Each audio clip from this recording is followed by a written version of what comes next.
सुरू करतो.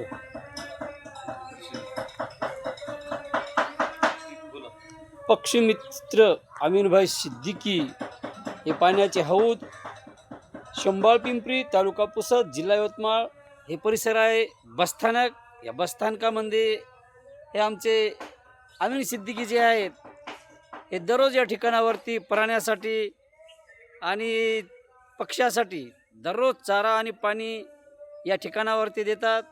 हे जनावर आहेत या साईडला, हे इकडं बघू शकता पक्षी आहेत. प्रत्येक जातीच्या या ठिकाणावरती पक्षी येतात चारा खाण्यासाठी, पाणी पिण्यासाठी.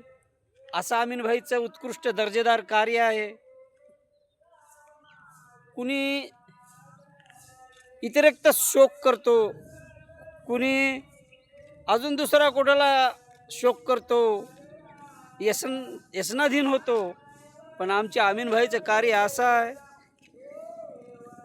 त्यांना जो छंद आहे हा छंद फक्त आणि फक्त दयाळूपणाचा आहे, अन्नदात्याचा आहे, प्राण्यांसाठी चारा पाण्याचा आहे. हे आपण या ठिकाणावरती पाहू शकता. हे चारा टाकलेला आहे अमीनभाई सिद्दीकीनं. प्रत्येक पक्षी या ठिकाणावरती येतो, प्रत्येक जातीचा या ठिकाणावर पक्षी येतो. आज दिनांक 22/6/2026 असं शंभाळ पिंपरीच्या बसस्थानकाच्या परिसरामध्ये बऱ्याच वर्षाचं आमच्या अमीनभाई सिद्दीकीचं हे कार्य आहे. हे पक्षी पाहू शकता. या ठिकाणावरती चिमण्या, कावळे, अजून दुसरे पक्षी या ठिकाणावरती येतात. तारावर बसतात, हिरव्यागार या झाडाच्या फांदीवर बसतात, चारा खातात, पाणी पितात आणि या ठिकाणावरती विश्रांतीला बसतात. असं आमच्या अमीनभाईचं कार्य आहे. कोण्याही प्रकारचं व्यसन नाही, व्यसनमुक्त ही व्यक्ती आहे.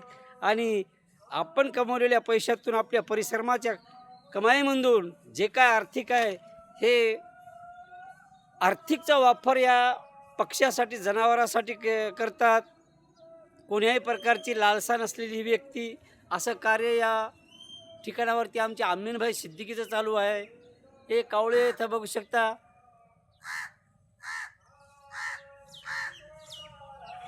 या ठिकाणावर सगळे पक्षी येतात, एकत्र मिळतात आणि गुण्यागोविंदानं आपण चारा खातात, पाणी पितात आणि भरकून असं उडून जाऊन या फांद्यावरती, हिरव्या अशा या फांद्यावरती, झाडाच्या करंजीच्या झाडावरती बसतात.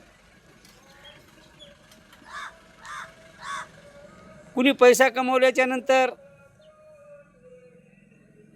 आपापल्या तोऱ्यामध्ये डोलतात, आपापल्या अजून कोण्या एखाद्या नशेमध्ये गुंतलेली असतात.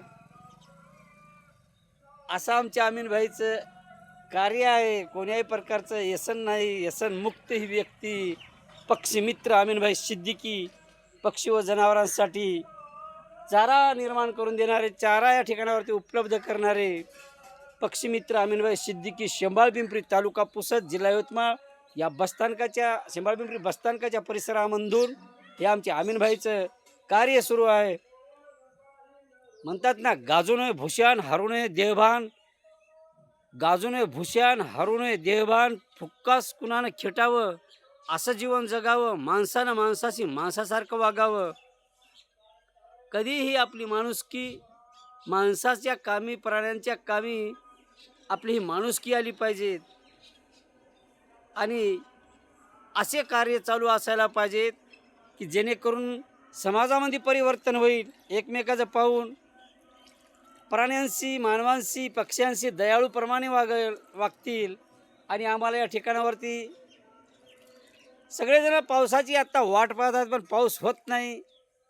आणि आमच्याकडे थोडंसं आर्थिक कमी असल्याकारणानं आमच्याकडून आतापर्यंत घरटं झालेलं नाही. घरटं थोडंसं या ठिकाणावरती झालेलं आहे, परिपूर्ण झालेलं नाही. आम्हाला या ठिकाणावरती एक पक्ष्यासाठी घरटं बांधायचं आहे. त्याचं कारण एकच की आता पक्षी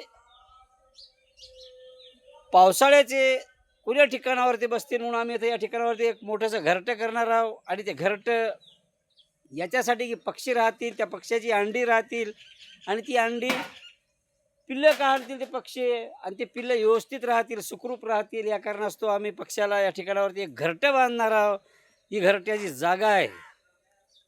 या ठिकाणावरती आम्ही घरटं बांधणार आहोत. ही जागा आहे पक्ष्याचे अंडे पिल्लं राहण्यासाठी, अशी आम्ही या ठिकाणावरती जागा उपलब्ध केलेली आहे आणि आम्ही या ठिकाणावरती घरटं बांधणार आहोत.